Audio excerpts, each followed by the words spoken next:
سنة waxay ahayd habar jeclo markiiba qalasyadii ayaa gaaray goobta dagaal 2 saacadood qaatay oo faraha la iskaga gubtay ayaa goobtaasina ka dhacay dabcan gurmadku dhinac walba waa ka iimaanayay halka la isku dilayo waa halka xuduud beenaadka Ethiopia waxay ka tirsan tahay Danood degmada Danood dabcan dagaalkaasi markii uu gabalku dhacay ayuu istaagay waxaa jira khasaaro labada dhinacba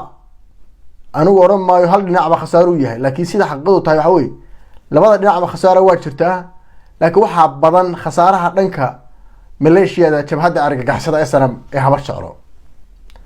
waxayna ahayd weerar gaadma ah doonayeen inay odayaasha iyo ergada ay ku laayaan nasiib darase waa uu noqon weyday dadka reer SSC Khaatumo oo feejignaan ballaaran ku jira muujiyay ayaa iska difaacay dagaalkii markii dambena waa uu ballaadhay 2 saf buu noqday ugu dambeyntiina waxa ilaahay suurto galiyay in guushu ay hantaan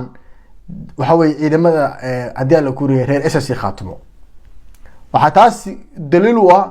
goobtii meelihii lagu dagaalamay waxa jooga hadda reer SSC waxa jira khasaaraha marka la fiiriyo 2 meeyda oo mid kamid ah ay ka carareen habar jecladu ninkaas oo lagu magacaabo magaciisa Ali Cabdi Qalaaf meydkiisu wuxuu yaala halkii cidii cas ee ay dagaalka ka bilaabeen halka ay 7 xubnood oo dhaawac ah iyo hal meyd ah ay u qaateen halkaas degmada Bildig sida xogta aan runtii ku helay xagga reer SSC Khaatumo dhaawac markii hore labo ahaa fudfud imika sida la sheegay hal xubin oo kale ayaa ku soo biiray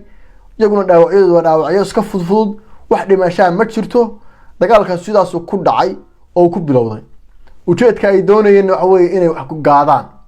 laakiin waxay sameeyeen ay xaar ku noqday kabtay ma aragtay ba ka dhacday kabtay ma iyagoo wali mishu ku qorsheysnaa oo diyaar ahaa ayaa markii dambe waxa weey waa halkii la oran jiray dhurwaagii soo wasma tagay ee isagii markii dambe la dubeeyay weey marka dagaalkaas waa sidaas weey xaaladdu hadda waa degan tahay gabalkaas ugu dhacay dagaalku waa sii socon lahaa laakiin mar hadii gabalku dhaco dagaaladu ma sii socdaan dabcan dagaaladu way istaagaan gurmadku waa meel walba waa musabixi baana ka shaqeynaya doonayeen halkaas dagaal ay lagu hoobto ay ka dhacaan laakiin cid uga fataxo ma jirto markasta min sanaag min cayn min sool dadka reer SSC Khaatumo waxay u taagan yihiin inay difaacaan sharaftooda iyo cirdigooda iyo shacabkooda iyo deegaankooda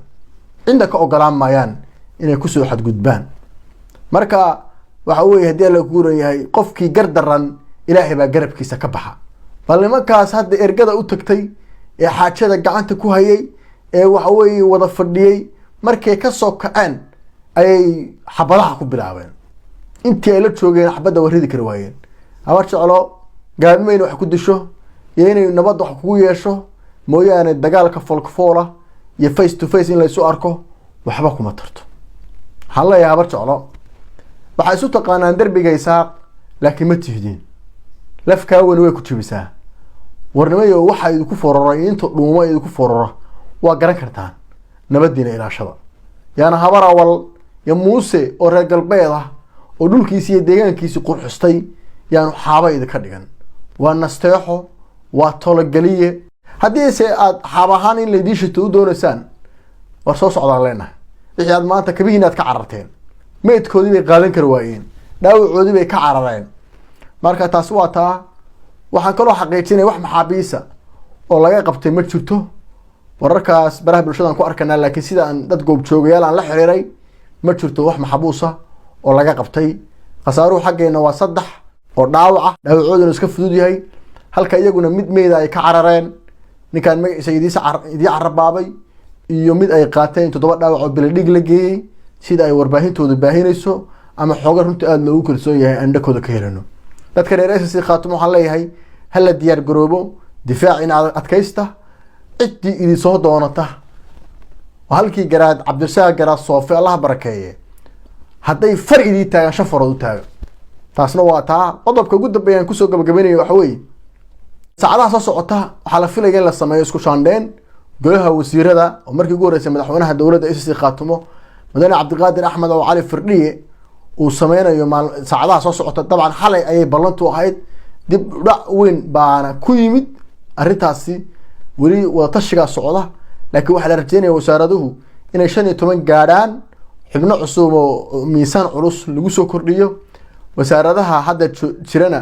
wasiirada qaar loo kala bedelo waana dhici kartaa in haddii alla kuuro yahay wasiiro ay xilalka waayaan laakiin sunnaha dowladnimada ayaa ah in xilkan lagu magacaabo lagana qaadi karo wasaaradaha muhiimka in xoog la saaro oo xubno miisaan culus ayaan filaynaa in dowladdu ay cogoto insha Allah qofkii ilaahay cala fuqara ayaa helaya intaasina waa xog xagga dowladda runtii aan ka helino in caawa ku dhawaaqana waa suuragal in berri ku dhawaaqana waa suuragal dabcan